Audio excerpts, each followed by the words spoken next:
Hello and welcome. This is a short tutorial video to accompany both teachers and students that are trying to, work with the creating abstract sculptures of landscape activity that I have on the learning resource website for Inge King. Now, due to time constraints, I don't actually have time to show the entire process, so you just have to trust me that I'm doing it.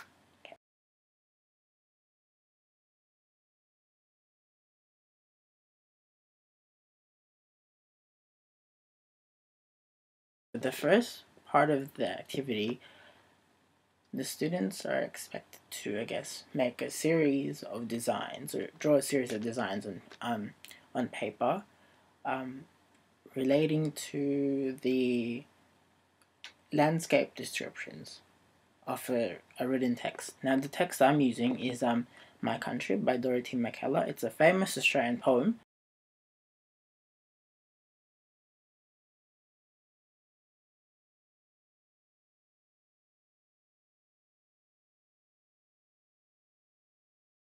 And I'm basing my work, on the phrase I love a sunbright country, the land of swooping plains. Now the word swooping plains is what I'm focusing on, and that's where I'm getting all my ideas on. So for the first part, what I'll do is, here's my pen, and I'll have to get a pencil. There we go, got a pencil. What I'll do with these ones is I'll quickly draw up my 3 designs of what I think incorporates that swooping plains term or phrase. Okay, so let's see.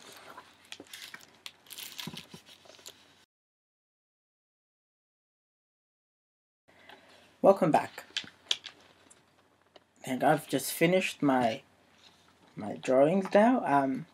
And as you can see, with the drawings that I'm gonna show you, with the sketches, with the designs, the way to make it abstract is, first you have to draw something.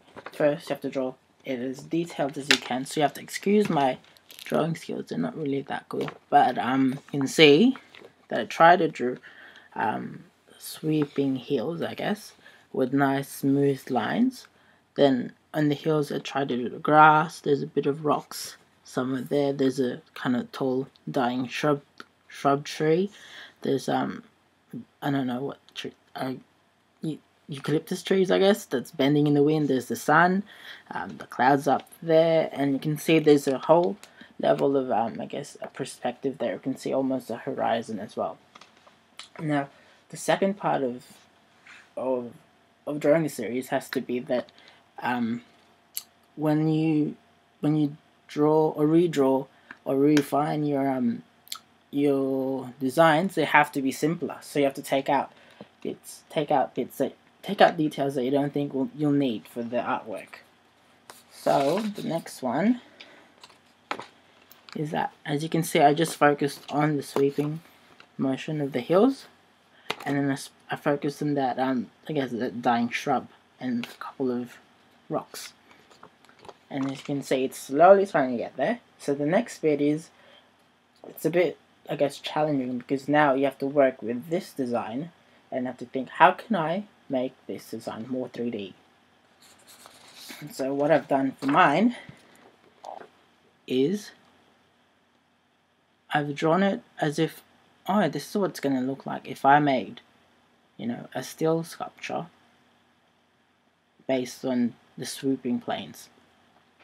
So you can see, as you can see with that, I've decided to join that with that, because the only way it will be able to connect to each other is if there is a line there that connected it to that. And as well as the rocks, I connected them together because I thought that's a nice look. And also I drew the rocks kind of like a cube, but I guess it's just my plan, because I want the rocks to look like rocks later on. So I'll probably make indentations or creases to make it have that texture of rough. But as you can see, I'll compare it from the first one. There you go. That's my first one. You can see it's very, very detailed. Very detailed. You can see. You can look at any part of it. You can see there's something there. And then after about the third process, it's so refined that you don't even know that it's about the sweeping plains, unless there's a title there that said the sweeping plains of Australia. Okay.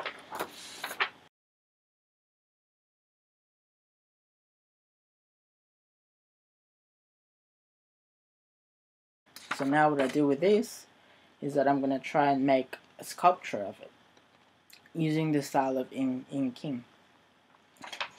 And to do that, first you'll need, I guess, you'll need a couple of materials.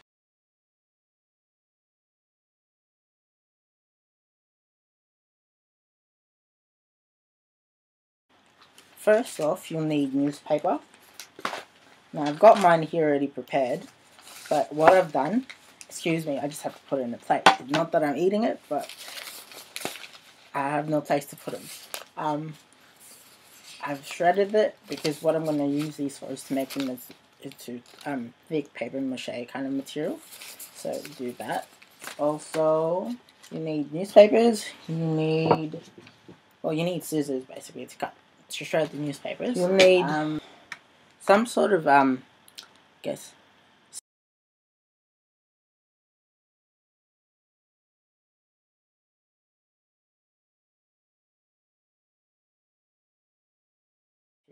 I call it sticky material.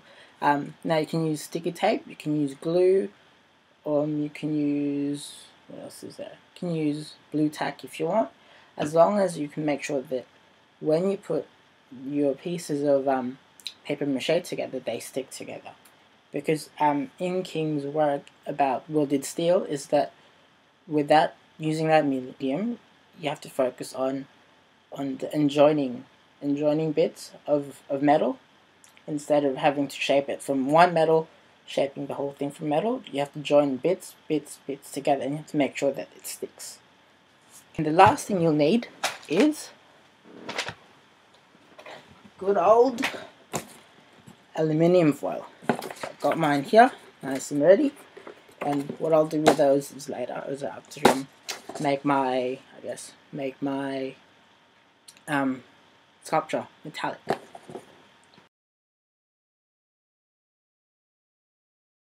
Okay, now to start, I'm going to get my newspaper, dip it in a bit of water, and I'm going to slowly but surely make it stick into, remember this shape? To make this shape. Okay.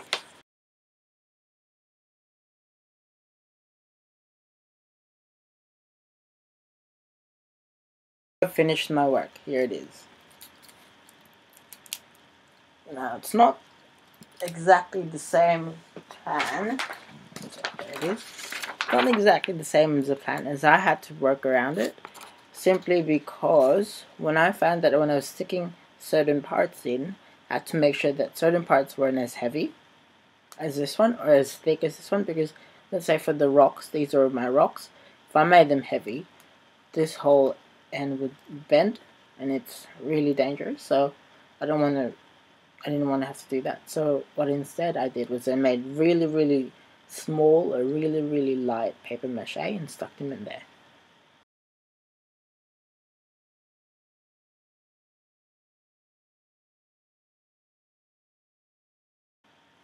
And I'll show you, because it's a 3D sculpture. So this is my 3D sculpture.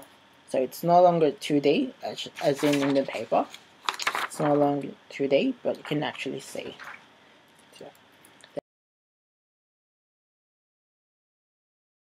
Around.